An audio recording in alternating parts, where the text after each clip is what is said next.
Hanggat hindi pa natatapos ang investigasyon, hiniling ng isang senador na suspendihin muna ang pagpasa sa mga customer ng taas singil sa kuryente. Maging ang contributor maging ang distributor na Meralco, hindi pa rin daw lusot. Sa ilalim kasi ng batas, dapat nilang siguruhing ang pinakamurang power supply ang kanilang binibili. May report si Julius Segovia.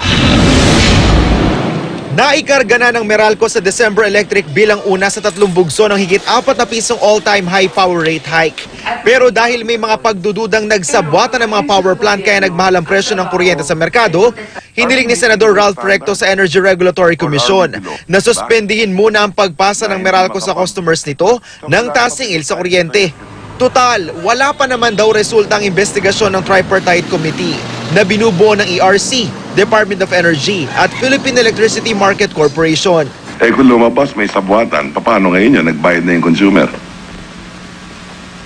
Hindi ba dapat isang tabi muna yung rate increase habang hindi pa natin alam kung may sabwatan o hindi? Pero sa ilalim ng batas, dapat sinisiguro raw maigi ng mga distribution utility na ang pinakamurang halaga ng power supply ang kanilang binibili. You have to look for the cheapest possible way for the people. So yan, may pagkukulang ba dyan, etc. So tinitingnan din yung angulo na yan. So everybody's being investigated.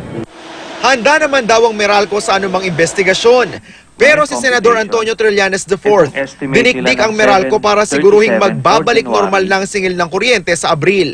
Kailangan, pag na-recover nyo na, technically, bababa na ho kayo. Opo, dapat inaasahan kong bababa na pa yan. No, that's not good enough. We wish to assure Your Honor that there is no single centavo over recovery.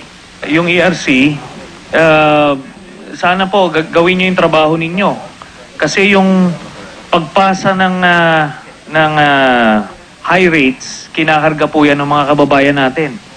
Tapos yung ganong attitude nyo na parang wala kayong magagawa. Hindi, marami kayong magagawa rito eh.